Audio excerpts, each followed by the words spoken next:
Hello, everybody. Welcome We're to live. the Good Zach and morning. Akash show. We're coming at you from Connecticut.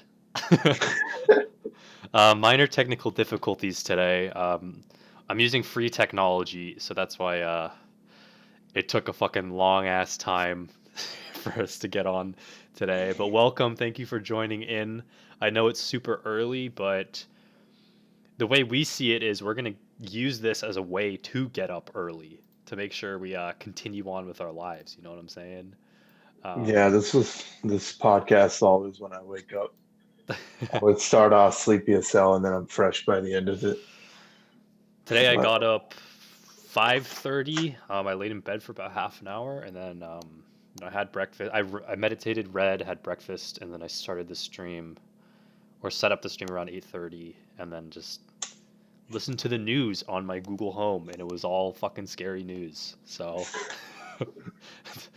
yeah, my routine is I think it's NPR and then Forbes. Those are my two. PR and then Forbes. Yeah, I know. I sound very bougie right now. All Um, right. Let me What fix my lighting real quick. So we're gonna start with our first segment, Akash's coffee bean. that's right. Today we got another coffee bean from Big Y. It's the same coffee bean as every other day. There you go. There you go. Pretty Um, good. my lighting is so fucked up right now. Sorry, Starry Stream. We're still.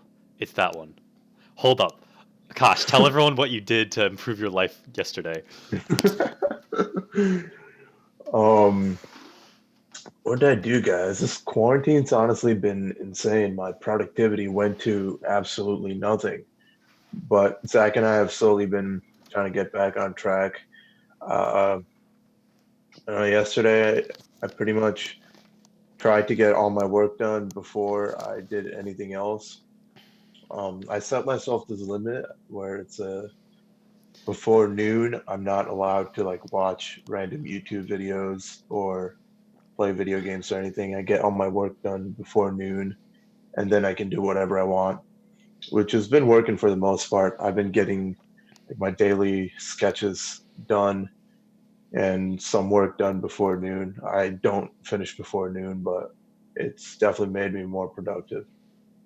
It's good. I got that whole thing. What about you, Zach? So part of it has been trying to establish a routine. So I got up or went to bed. I've started going to bed on time, so I have like an hour where I'm pretty much winding down and preparing to go to bed. It's relatively early, but I'm trying to get into like a reading. I'm trying to read fiction at night as part of my nightly routine. Um, Mm, that's fallen apart because I'm just so tired in bed. So like I think I just gotta work that up. Mainly scheduling in things. I didn't do any sketching yesterday, which is okay. Um, I started planning out how I'm gonna start my whole Medium. I think I'm gonna start blogging on Medium because some of the topics. Because I look at this as like a good way to present and test out our ideas in front of each other before we can like write about them and really refine them. So okay. I started thinking about that.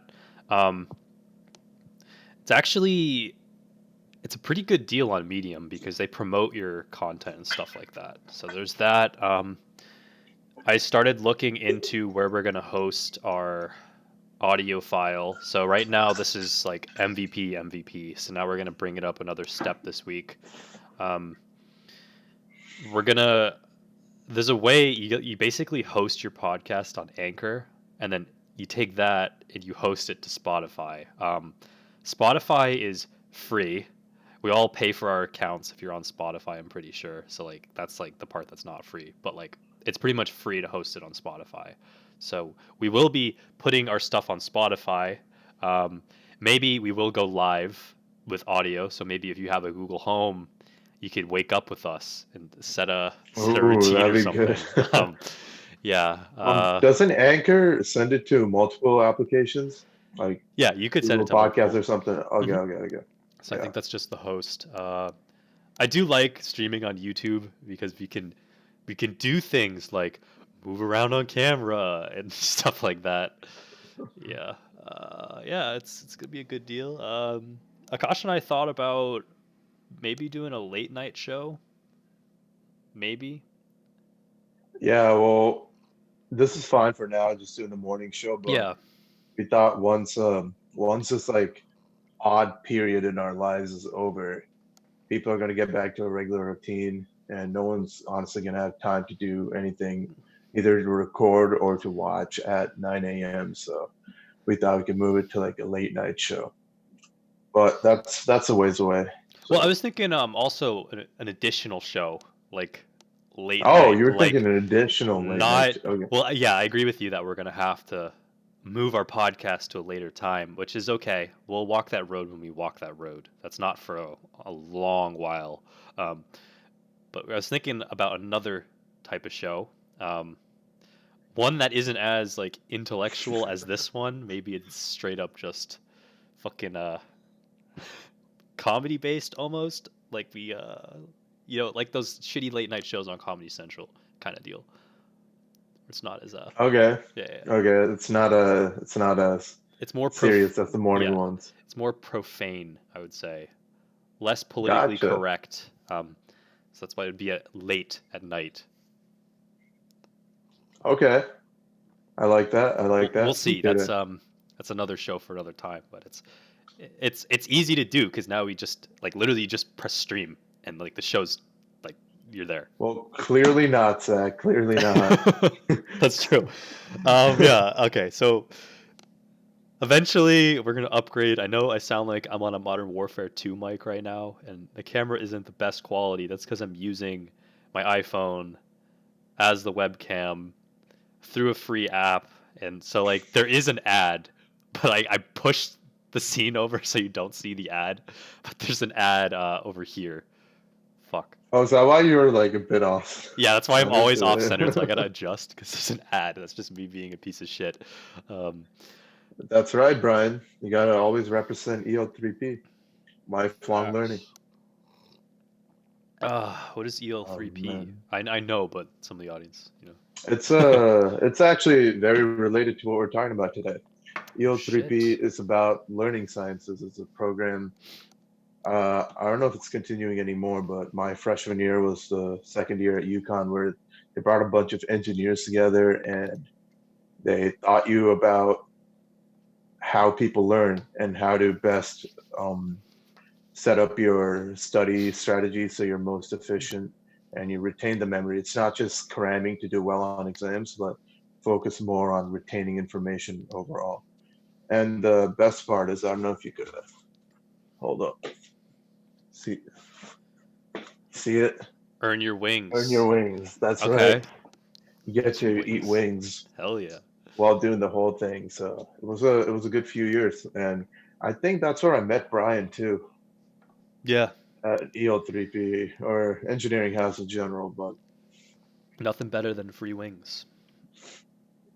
yeah, that's right. Yeah, it was Chicken Wing Club. You could always take home wings after because they always just ordered way too much. A good guest we could have is we haven't even shown Chris Shank this, but Chris Shank was all up on learning sciences, so he could be a very good guest one day to talk about. Oh, dude, you know what? Let me send him the link. Yeah, let's see what he thinks. I haven't caught up with him in a while. Hey, did you send the link to Jack? Yeah, kinda. You can send it. I actually didn't send it this morning, but you can send it away. All right, I'll send it to Jack too. I'm pretty sure most of the people in chat know who Chris Shank is. He's a very famous young man in our little community here. All right. Everyone did bond in EO3P, especially the people who stayed. It always starts off large and slowly the club shrinks as the year goes on. But you got to keep going back for the wings. Mm-hmm. All right. So Education. education, yeah, that's we got to get better with these transitions. Learning, wings, and education. All right. So yeah, we just want to talk about our current education system, just school, college, how it's helping people, how it's not helping people, what we think can be better. So Zach, start off. what do you think about our, we'll come to college later. Let's start with K through 12. K through 12. Shit. Um, well, first, chat. This is meant to be a open discussion, so feel free to talk to each other and put in your own ideas. This isn't just me and Akash talking. We're just laying the groundwork.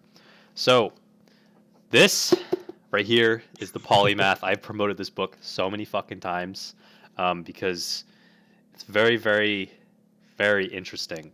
Um, it basically talks about how we aren't supposed to be specialized. It doesn't make sense. If you've read *Sapiens*, Kosh has. I've read part of it. I've read enough to where it matters for this discussion. But if you've read *Sapiens*, it's actually adaptive to have many skills in order to protect your tribe. So let's say you specialized. Let's say you're in a tribe and you specialize just on searching for tigers. Well, what happens if you specialize just on that? So that's your only skill, your only duty. Um, so then, what if another tribe attacks you?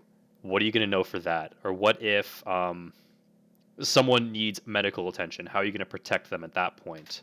Um, well, you could make the argument that everyone else was specialized, but at the same time, usually that wasn't the case. Usually people had multiple skills because the more skills you had, the better able you were to protect your tribe. So tribes with diverse skills with everybody tended to do a lot better than tribes that specialized. If tribes that specialize existed, because they really did not. So specialization is actually relatively a new concept. It came around with like our current education system came around with. Hold on, let me pause this. But our current education system came around with the emergence of mass production and factories and stuff like that. So you could see that a lot of education systems, almost all of them that we currently have, um, it mimics the form of a factory. So you have your students go in. So it's a production line. So you want to finish them. So every grade, you want to finish up like adding value onto these children throughout preschool all the way to the end of college or to the end of high school in some cases. But the whole point is to add enough value so your employers can assume that you have enough capacity to add value to their company and to do that sort of stuff. So you see, we're going to push them through and you're going to do quality control through standardized exams. So everyone has the same relative grade scale. We all have SATs, we all have ACTs, we all have MCATs, all that stuff. CMTs. I don't know if do they still do that, but I remember CMTs No, when I they was. don't do that anymore. Okay, well, yeah. They changed it. They changed it to like the SBAC or something. Okay, well, yeah. Like basically, we have all these standardized exams, basically to judge how your product is doing. And I'm not here. I've always been very critical of our current education system, but I'm not here to say that let's remove university completely. Let's get rid of education because it has, on average, resulted in less crime and you tend to do better financially and as the country. I'm here to argue that we can improve our education system, and that wouldn't be a bad thing. Um, it's a good start. I don't think it's perfect, as I'm sure a lot of people have also argued. I just think that there's a lot we could do to fix it. And bringing back the polymath, there is a whole argument on how you might do that.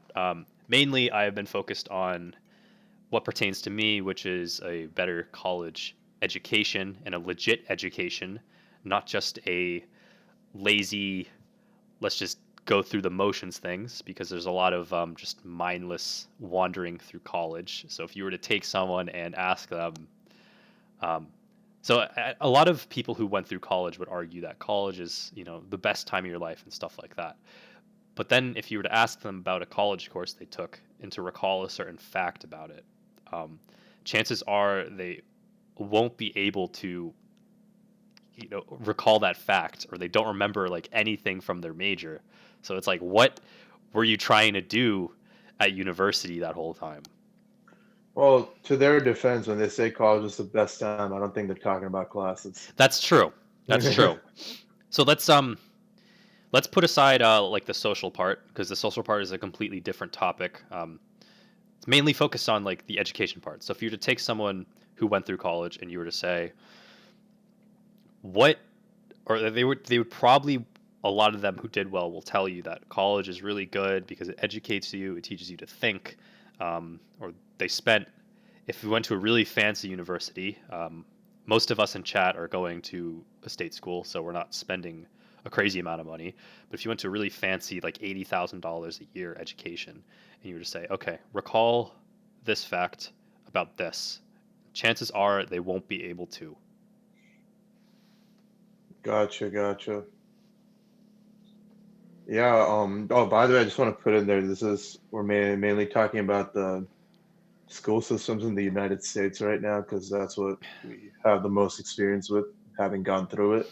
Mhm. Um, but yeah, man, I, yeah, like you said, I definitely think there is value in the current system. It's not totally bad, but I don't know. I gotta disagree a little bit with specialization because I think, yeah, back in the tribal days, it would have been good to be, I guess, a polymath, as you put it.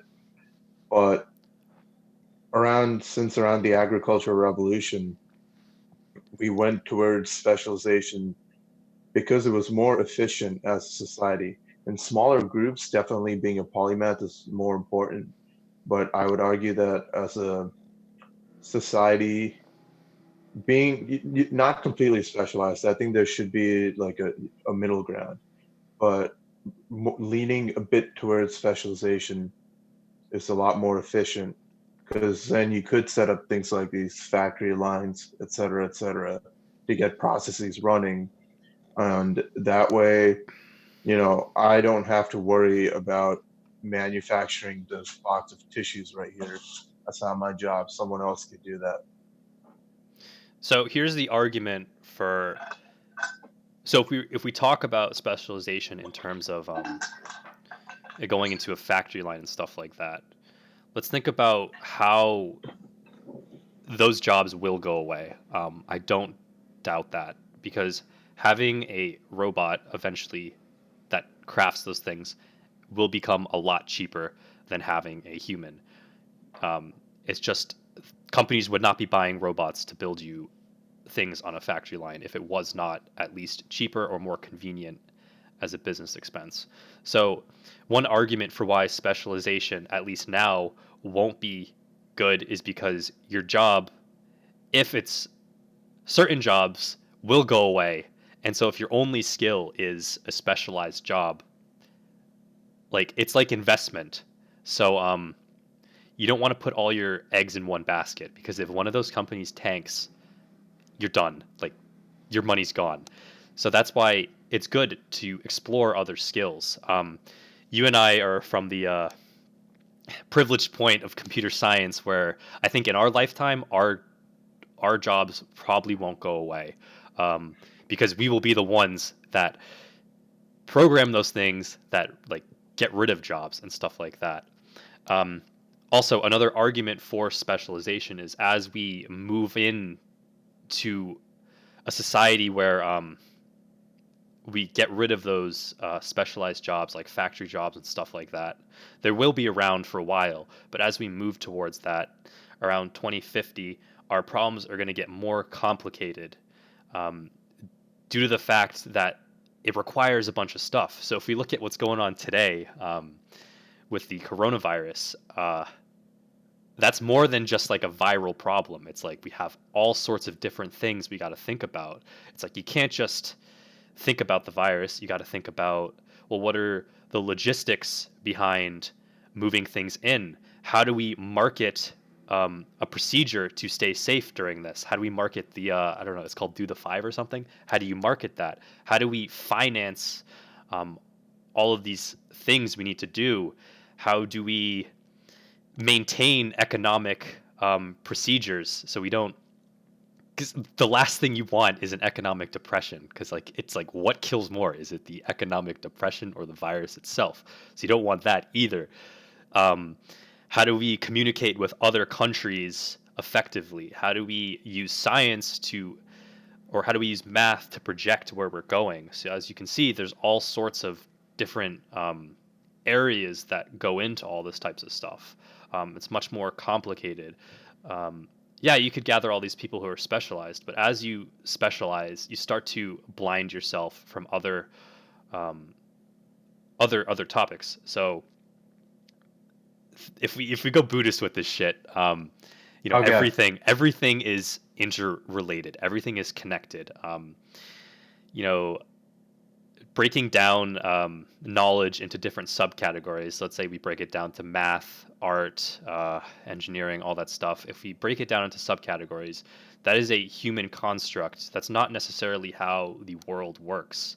If you were to go into the woods or some shit, you could easily pick out all of the different subcategories that go into that. There's natural sciences, there's chemistry, there's biology, there's form, there's there's all sorts of stuff that you could just bring out of it. So it's like these subcategories, they don't exist. It's all just one topic. So by specializing, you do blind yourself.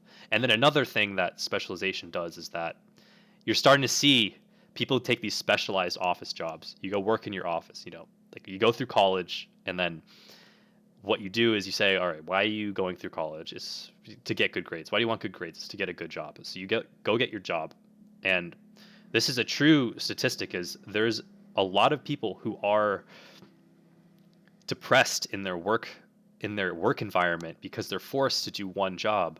Um, and then you start seeing people like explore other things as they get older, like ballroom dance or painting, um, or other engineering skills. You might see them go do a master's or completely change their job. That's because deep within, we all are just polymaths. There is no such thing as a specialized human. So that's yeah. I hope I Yeah, said the I argument right. It's a lot. um taking it back to where you were talking about Corona and even before how you think everything's multifaceted, you need more than specialization. Again, I think that's why teams exist, so you can escape that. Because even if you do have one person focusing on all these different things, you just can't. Maybe you could. Again, I'd argue one person should be really good at two or three of the things if you want to go bit polymathic for sure, which I think would be absolutely beneficial. But yeah, one person worrying about the economy, the marketing, the medicine side of it, how to keep the panic down. Those are all so different, and as there's so many categories that keep branching out, that I absolutely don't think it'd be efficient for one person to take on all of these tasks. I think that's what makes teams really efficient. Have different people focusing on different things. And I don't know if you've heard of what I really like is Elon Musk's like little T learning structure where Yeah. you build up a strong core in one or two things. Again, you don't have to specialize in one thing. It can be two or three things that you get really good at, and then you branch off and learn a little bit about all the little things. So again, in the case of Corona, maybe you specialize in medicine personally, but you learn a little bit about how it affects the economy, how it impacts global relations. So you're able to hold a conversation about it, but that doesn't necessarily mean you need to be an expert at it. Yeah, of course. Yeah, I think in that book he describes polymathy or whatever. I'm fucking up words. I can't English, but he describes it as, I think this is like a master of three skills. He says be careful of saying something whatever, but like yeah, that is partially the definition, is like having around three skills. That's his definition. Um, yeah, and no one's saying that you won't be an expert on these topics by diving into multiple areas. You could very well be an expert at computer science and an expert on psychology and an expert on math. So take for instance people like Albert Einstein. He was both a musician and he was an expert on science, and he was able to draw from his music. He was able to draw inspiration from that in a lot of his theories. Um, I think if you look at most successful people, they are polymaths. So even Steve Jobs, it wasn't just, people get mad. That's another topic. People get mad and say like, was the engineer, but after reading part of the biography on Steve Jobs, it was like no, they were both engineers. Steve was more of a spiritual person, an artist, a marketer, and an engineer. So all those together, he was able to form the vision of Apple. Um, there's countless examples. Um, I think we could pull up some pictures of some polymaths. Fuck. But there's yeah. So that was an interesting one when he brought up. He brought socialism into a different perspective in this, which was interesting. But yeah, it's a lot of polymaths. All right. So let's take it back to education and branch off a bit from there. How do you think we can tweak the current education system to fit that? Yeah. So the closest we're going to get to a polymathic education would be the liberal arts. That's the closest. Older education institutions before we had mass production and stuff like that, they would focus on certain skills that would prepare you for real life. So topics would range from art to archery to mathematics to English to philosophy um, to engineering. So we shouldn't coerce people into specializing on one thing. So when we're taking our engineering classes, we're kind of forced to only focus on those. I've actually drawn inspiration from my classes that weren't specifically engineering, and there's a lot of push for you can't rely almost on the institution. You also have to work on the individual, so self-learning. We're seeing that that's a lot easier now with online education. So like right now we're all forced to do online education, but why the fuck am I paying this much money for something that's free on Wikipedia or on YouTube? It's the same thing. If anything, the people on YouTube are a lot better just because they've been pumping out these videos for a decade, and these professors are now just, this is the first time they've ever done this in their lives. So it's like, is it really worth, I know I'm paying for a piece of paper, but like, if we really think about just education instead of like getting a certificate that says I can work for you, what is the point? And then a big problem though, online education isn't the only solution.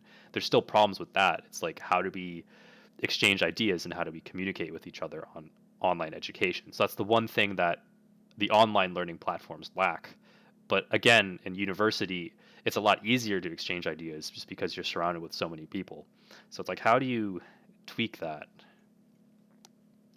How do you combine them both? Hmm. Uh, yeah, so honestly, I'm not a fan of the current university system at all, well, especially in our field, computer science, because as you may know, and I think you probably fit in the same boat too, anything I'm going to be doing in the industry, anything I've done in the industry, I've either learned by myself or from internships. I have not learned much from school at all. And as you said, I think the most important part about school is the fact that you're surrounded by so many other people also learning with you. So the sharing of ideas, the ability to share ideas around is very easy. I could just, that's how we met through school. I could just run into you at a dining hall. We can start up an interesting conversation. Exactly. Whereas with online classes, it's completely focused on learning a skill or knowledge, but the ability to share ideas is limited to text. which is clearly not as efficient as being in person. Hmm. Um, Maybe a combination. There's this one really interesting method I tried. And but my high school was in the University of Hartford campus. So I was able to take college classes, and I took this calculus class, and they were experimenting with something called a flip class, where the professor would record videos teaching you calculus and post it on Blackboard, their version of Blackboard. And I could pretty much just go every night, learn everything online at my own pace. If it's too easy, I could listen to it at like 2 times speed and zip through it. Or if it's a bit hard, I can take as long as I want with it. And then the next day in class, what we do is just work on problems, work with each other, and the professor would help us out if we had any questions, which I really like because you can teach yourself without relying on a professor completely. And then when you do have questions, you still have an opportunity to share ideas with people around you and to ask questions. Yeah. No, I completely agree. So it's again like why do we have professors? Um, Again, like I'm not trying to attack a group of people, but like why do we need professors anymore? There are very qualified people on YouTube who some of them don't even have college degrees and they can teach you about all these skills. So it's like, what is this elitist move right here where it's like you need a professor to learn things? Um, the self-taught, um, it like there are I've learned more from YouTube and from my two bosses over the summer about data science than like this professor with a PhD in machine learning has, and it's not. Yeah, you know what I'm saying? It's like there are better Oh, but ways. Brian brings up an interesting point. We are in majors that you can, it's primarily on the computer, so we can learn anything we want. But yeah, there are other majors where you can't learn everything online. But Brian, I would also argue that you can learn all the theory online and just go to class or say lab work or to do more practical things, to do more hands-on things while learning the theory online. So I Yeah, think any lecture can be done online. You just can't actually practice online. yeah, and that's true with a lot of. So we are in a privileged way where if you and I want to do data science, we could just work on our laptops. Um, I think we're in that position because like the internet, which provided all this technology, is also through our skills that we have now through programming and stuff like that. Um, I agree with that. This is why you can access a lot of information, but again, you can't apply it until you go out, which is why it's important to shoot for internships. That's why even though I didn't even though my first internship at Chubb had nothing to do with computer science, I went and did it because it's gonna give you skills that you're not going to be taught in college. One of the good things about university is that you have labs. So like the the barrier to entry if you want to practice lab science in your own house is actually a lot higher because there's a lot of equipment, a lot of safety measures. But if you're at university, you can pretty much experiment in that way. So that's why there needs to be a bit of a balance where you can't just throw information at people and then that's like it. Um, you need ways in which people can apply those skills. Yeah. Also, I want to take it to the grading system right now. I I think that, looking at most of my peers in school, and honestly, myself in a lot of classes, I'm doing it all for the grade.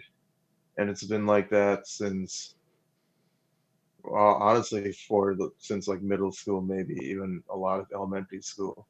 Um, for most classes, there are, some classes that are actually pertaining to jobs I'd be interested in, that where I'm actually interested in learning and care more about the education. But majority of us do majority of our classes for either for the grade, or we do work like studying for standardized tests like the SAT, Hmm. which again, that can go off in another topic where I don't think SATs or other standardized tests fits for everyone. Um, where do you think the curiosity dies in our education system? At which point do you think it flips to being more about the grade than it is about wanting to learn and getting excited to learn something new? I agree with you. So interesting enough, Akash and I have taken a class where we were guaranteed an A. Um, so that's a very interesting way to do things. So the professor basically told us, "You're all gonna get A's." So it was either you could fucking sit for 3 hours and do nothing and guaranteed an A, or you could make something out of it. So it relieved that pressure of that societal pressure that like you need to get the grade, you need to get the grade. So the whole premise of that class was to start a company, um, and it was like free reign. We could dive into anything you wanted. If you were curious about apps, you could go build an app. If you're curious about some sort of physical product, you could go and dive into that.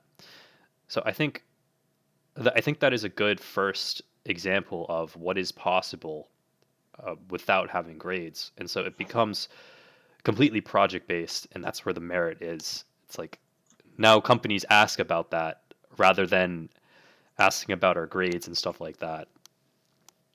Um, yeah, you feel me? That class, I don't know if I'd say that's the best example, man, because we were already extremely motivated to learn about what we wanted, and Sure. therefore we made something out of it. But I would argue that like about half the class, maybe like a quarter of the class, just sat there and they just bullshitted things together. To Yeah, so I think that's again the the bad incentive with grades is like it's an easy A, so let me take it and just cruise through and boost my GPA. So like imagine there was no incentive for grades. There's an argument that you got to set a fire under people that that's the only way to get them to learn things. But they would argue again if we go back to if we think about just children playing outside and stuff like that. If you spark the right amount of curiosity in anything, people are going to learn a lot better than they would with some. Like if I held a gun to you and I said, "Learn this shit," you'll probably learn it, but it's going to be very stressful and a shitty journey.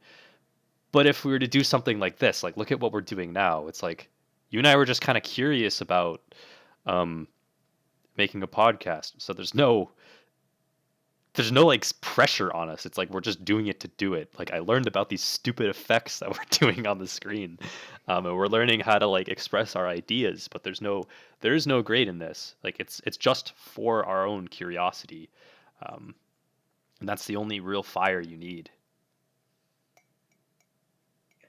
yeah, and let's see if Kyle replied to.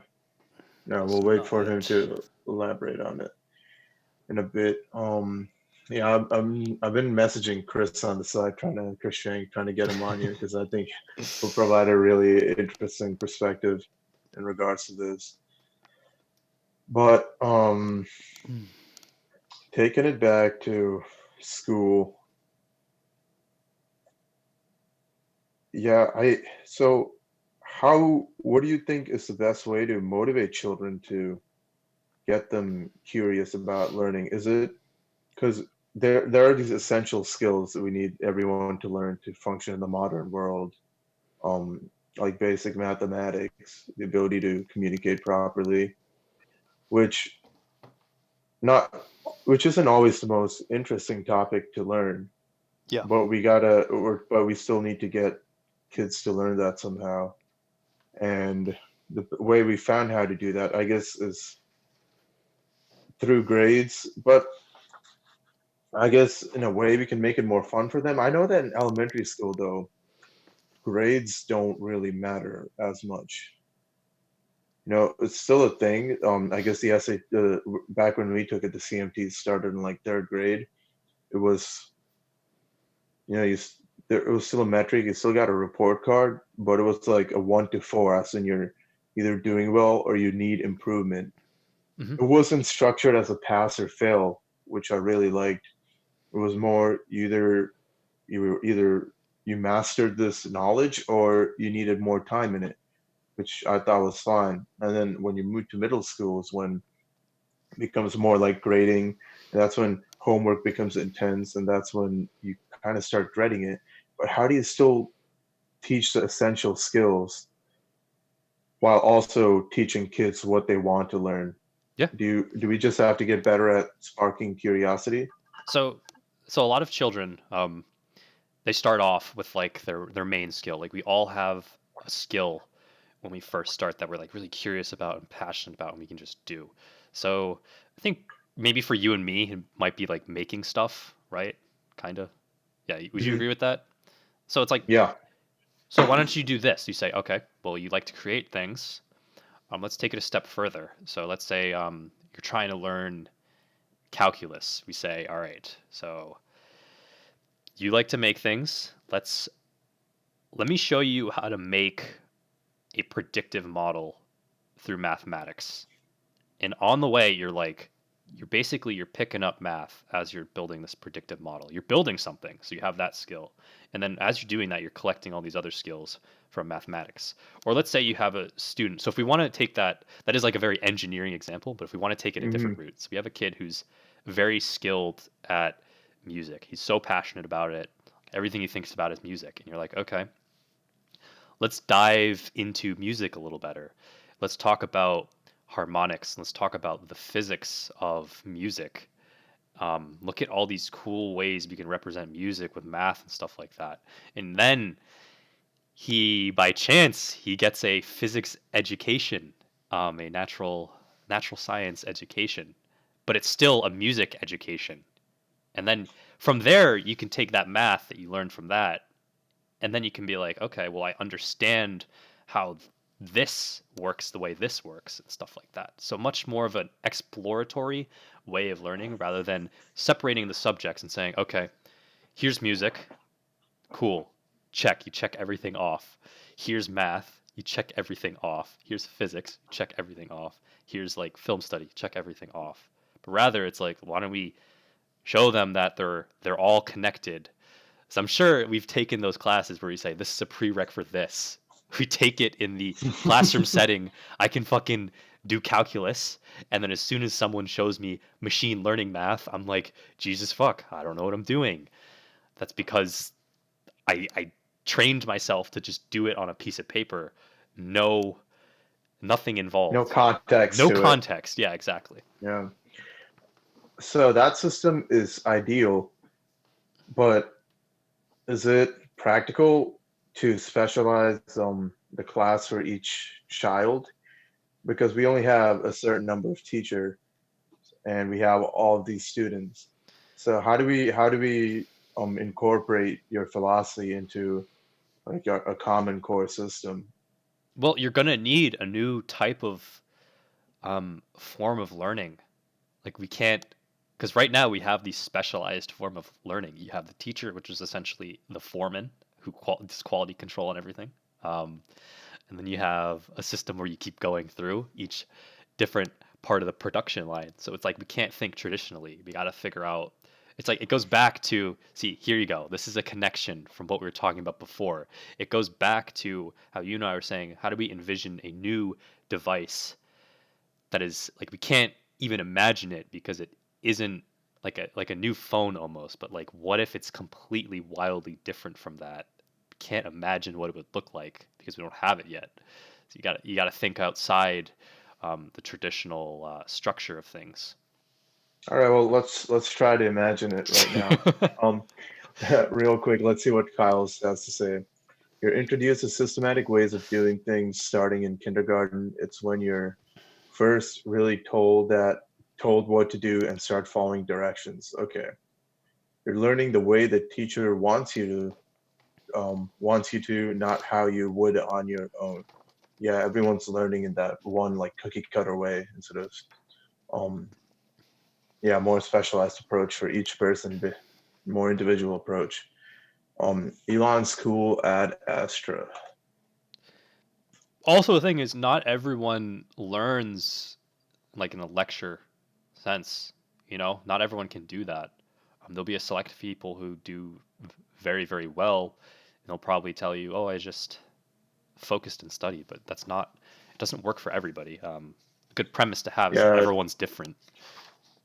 sure doesn't work for me. The lectures just put me to sleep. Same. I fucking fell asleep in my lecture yesterday. It doesn't help that I Uh, have a bed right here too. um,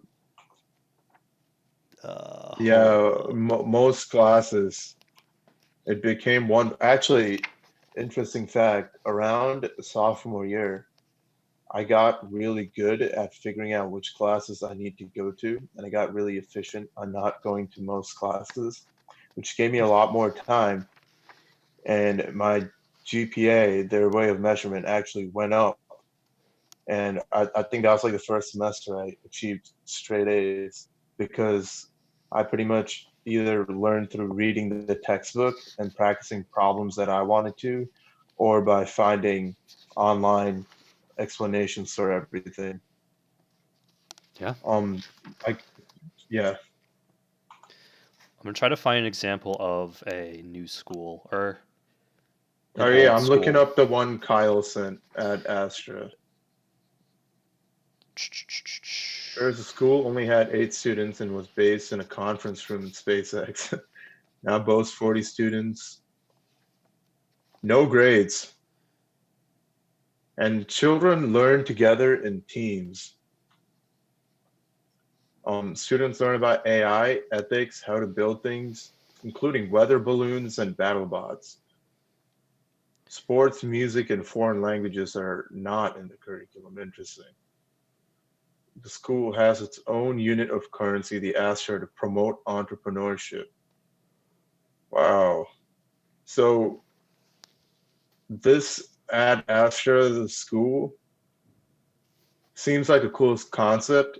If you know at a young age, a child is already interested in, um, if the child is actually follows the blueprint you and I do, Zach, where you're interested in like Hmm. tech and entrepreneurship, but it looks like it fails students who are more interested in more the liberal arts types learning. It doesn't give enough of a focus on that, which which is fine, I guess. What? But I guess that's a way of, I guess, specializing at an early age, though.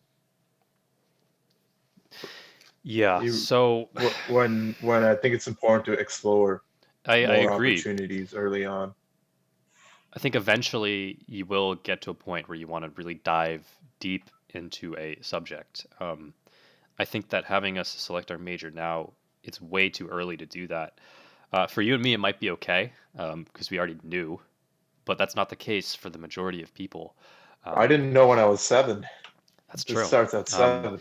I fucking hate that when people say they go into like an elementary school and they say, "All right, what does everyone want to be when they grow up?" How the fuck is the kid gonna know? He hasn't, as Gary Vee would say, he hasn't tasted enough shit to be able to make that decision.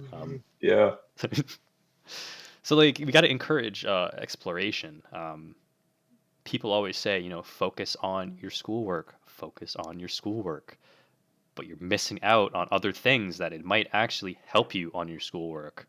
Um, yeah, that you So can draw so from other experiences. let's imagine the school system, right? So the main issue is we want to. I like your idea of taking an individualized approach. If your Sure. child's interested in music, teach them physics based on music. Um, how do we how would we structure something like that where you can teach any subject through the lens of any other subject based on a kid's interest while we, have a limited set of teachers? So I think to begin, we got to make sure.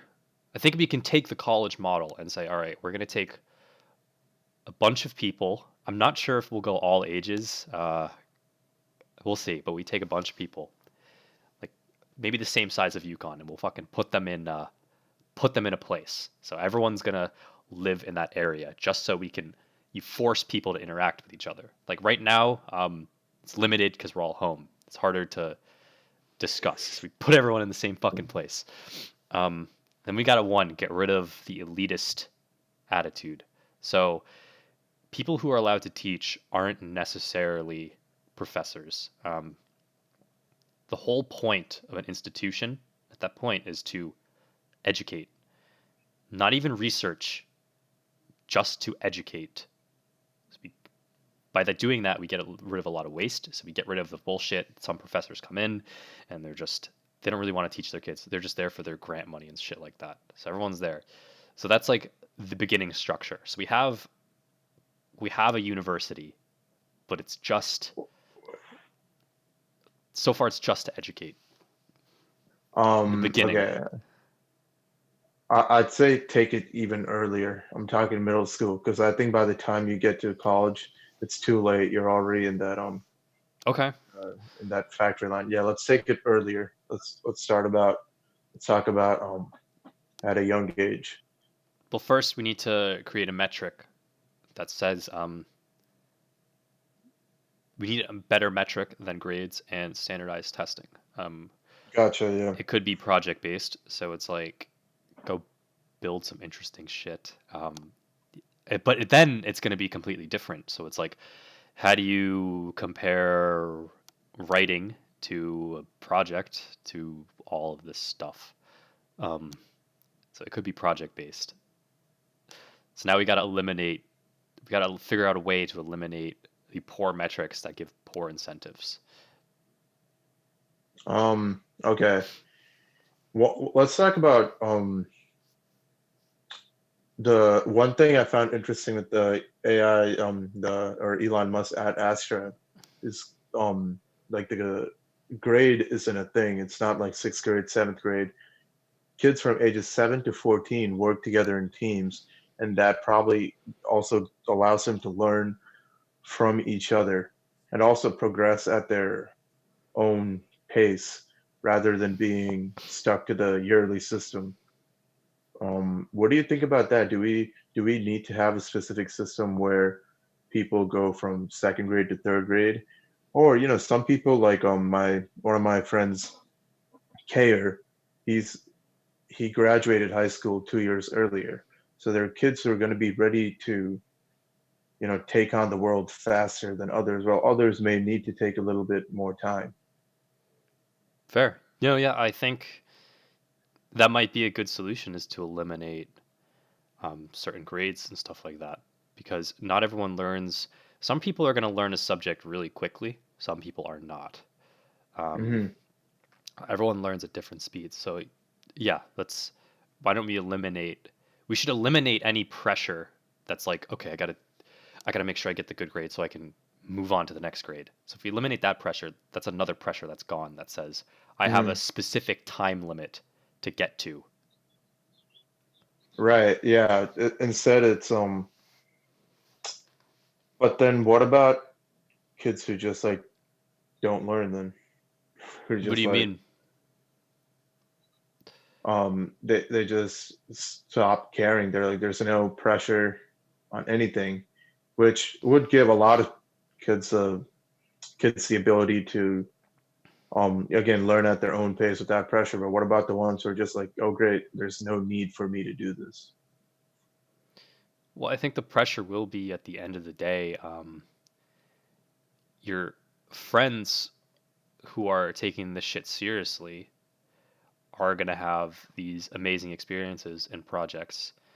Um, and chances are will become very successful and enlightened. I don't want to say we got to avoid the monetary success metric. We'll just say they're going to become enlightened and happier as a result. So maybe it does create more of a competition, a better competition to do well. And if you interleave certain kids with certain kids, certain kids will lead and help them move up to where they are. Also, I think that saying saying that some kids won't care is from the perspective that I'm going to get a job in the future um, because of this. I'll just succeed. So if you think of the kids in our class in that instance, they were guaranteed an A while also getting A's in other grades at the same time. So it was like you didn't have to care if you're just shooting for a certain GPA. Um, you know what I'm saying? What? So like if we're from that perspective that's saying I won't care. So if we go back to our class that we had, um, certain people are going to not take it seriously because our professor said this is a guaranteed A. You will all get A's as long as you like show up at this time. Um, at the same time, they still are getting grades and they still have that time limit to graduate. So it's like, why should they care if it's like that thing's done? That's where that perspective comes from, saying that they won't care. You lost me. Fuck. Well, like what the argument I'm trying to say is, you said people won't care if they're put into a situation where there are no grades and stuff like that. I'm talking about little children right now. Yeah, little children. Yeah. And Talking you gotta about look at it a K little bit. or first grade. Huh? K or first grade. I'm talking about like say 7 and up. We'll use that as a metric because until you're like maybe like 8, 9 and up, until then you're learning basic skills in the school that are important for all kids to learn. But even then, I guess you don't need a grading system to K or first grade. Let's talk about starting at like 7. Okay, so again, we're taking. Okay, so he argues in the polymath that you want to treat it like it's play. Um, Hmm. Once you spark the curiosity, they're just going to go for it. I'm sure you and I have been there, but like once you start adding stupid pressures on it, it's going to force kids are not going to want to learn as much just because there's all these like pressures and they're kind of like a lot of times they're going to be forced to learn it because the state says you have to or stuff like that.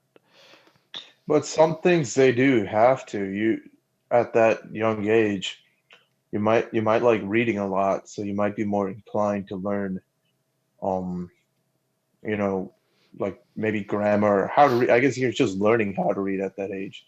So you might be more inclined to do that, but 2 plus 2 or basic multiplication, what if they run away from that? That's still a necessary skill. Well, it's also teaching them the skills in a traditional sense. Let me give you your times tables, grind it out this way.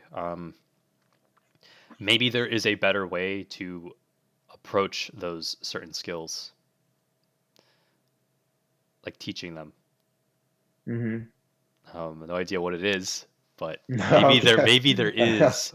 See, right now you and I we're creating something that's completely unheard of. Like this isn't we're coming from the background of we went through the system and we're almost done. Like you're almost done with the system and now you're in something else. But we've been through the entire system, so that's where our perspectives lie. It's like the only way you and I know the only way to learn the times tables is by doing the times tables. So is there a different way to try to spark curiosity on these things without forcing people to learn them just because the state says you have to learn them? You know, I guess that is a magic question, right? it's hard. It's hard. All right.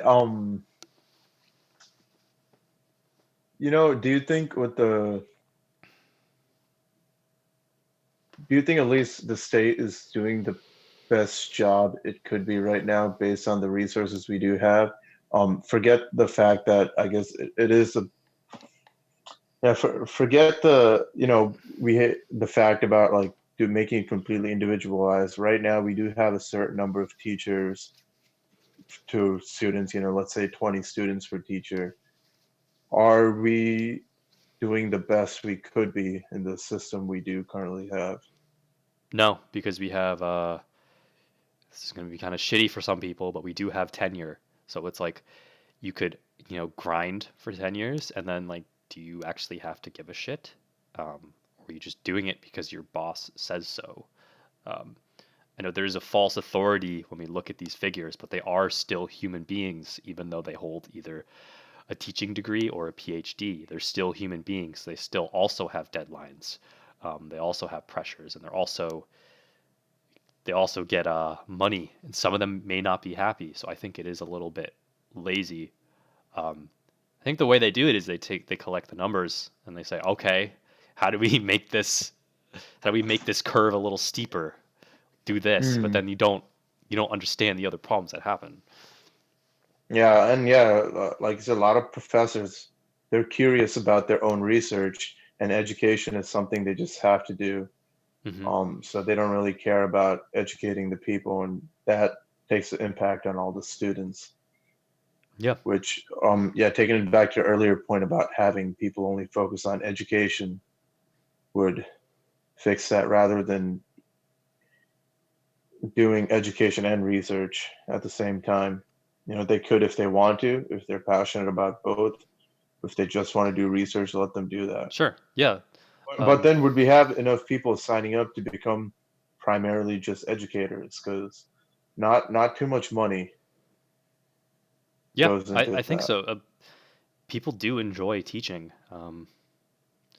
That's still like a thing that people enjoy is teaching. It's not like you'll get Right. paid and stuff and compensated, but people do enjoy it. You think you could do that at the university level too? Sure. They get away with paying people zilch just because they enjoy teaching, Yeah. It's like even more it's complex like any topics. passion. It's like you're passionate about it and then you pursue it. So you got to be able to like figure out a way to filter out who's actually passionate about certain things. Okay, Um, gotcha. because I have had professors who are very passionate about their work, and then I've had complete shit professors who just don't care. They're just there for their research. And that's fair to say. Well, which is them just being passionate about their work, but not education.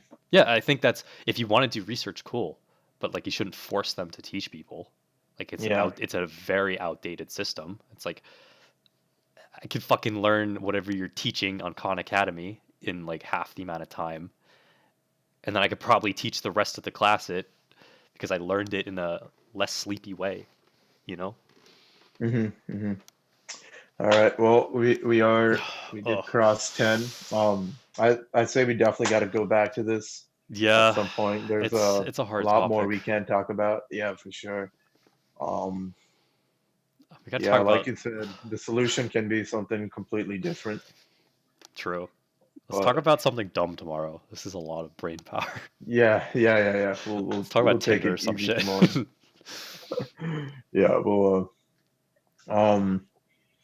yeah. So chat, if you there's only two people left. Give us easy topics for tomorrow, just something that doesn't require much brain power. We'll definitely be revisiting this. Hope you guys enjoyed. Hope you guys found some value from this. Hope we could change your perspective. Kyle, a few topics you brought up about definitely changed my perspective. I'm gonna look more into Ad Astra. Me too. Um, Talk about TikTok. Fuck. Maybe actually, I've been meaning to look into TikTok. I deleted it. Mhm. I've never downloaded it. So it'd be interesting. Yeah, for sure. TikTok would be interesting. Our Power social of media. social media. Whoa, That's a, taking it back to drop board and follow. that's a very I serious topic. yeah, yeah, yeah, yeah. Oh, yeah. But talk about food. Could talk Oh, about food. maybe. Yeah, I Food love food. Thursday. Food Friday sounds better, but maybe we'll just come out with food tomorrow too. And Eva, also, I noticed you mentioned Alan Watts video a while back. Could you link that That's deep. to that? Could you save your TikToks? Could you make TikToks? I made like three or something. Someone at our school found one. It was like you were there. It's when we lifted the thing, the barrier, and then Which drove under barrier? it. We were going. Oh, maybe you weren't. We were going to Willy Brew, and like we were picking someone up at Hilltop, or driving through Hilltop, and like the barrier was down because you weren't supposed to use that. But Chris went Okay, out. okay, Chris went out and pushed it up. okay. I drove separately, so I probably wasn't there when we went to Willy Brew. We could talk about food. Yeah. need a lighter topic. Yeah. All right. Well, we'll keep it a surprise for tomorrow. Um. Yeah. Any last words, Zach? Um, yeah, we're gonna start putting. I think Akash and I are gonna start doing a bit of customer discovery with this. So we might post some surveys and put it on Spotify and just extend our reach a bit. Um, we're gonna treat it like a lean business. So yeah, maybe you could talk about that later. Our mistakes. One thing, one topic we could cover is, we'll talk about it off stream, but okay, yeah, but and Instagram too. We'll also hit you guys up with a link whenever we end up creating the Instagram. Help your boys out with the follow. Facts, facts, facts. Um, yeah, Zach, what are you gonna do today? I It's haven't. gonna make it better tomorrow. Well, I have to take an exam at 11. Um, I could maybe actually I have choice. I could start planning my first Medium articles, or I could hold that off till the weekend. So I like to start things Monday when I start a new process, and like probably some sketching. I might work on some stuff for work. I'm helping them out with some things. Cool. What about you, Akash? What about me? Got some classwork to get done, some data mining work. I'll play the guitar for a bit, draw for a little bit, Right on. and to contemplate my future with my YouTube channel for a little bit. Dude, I literally cannot get myself to work for it. Yeah. Oh, this is a serious topic today. Yeah. A But lot. anyway, we will see you all tomorrow. Thanks for tuning in. Yeah. Uh, See I'll be y'all back with the later. coffee bean. Bye. Outro.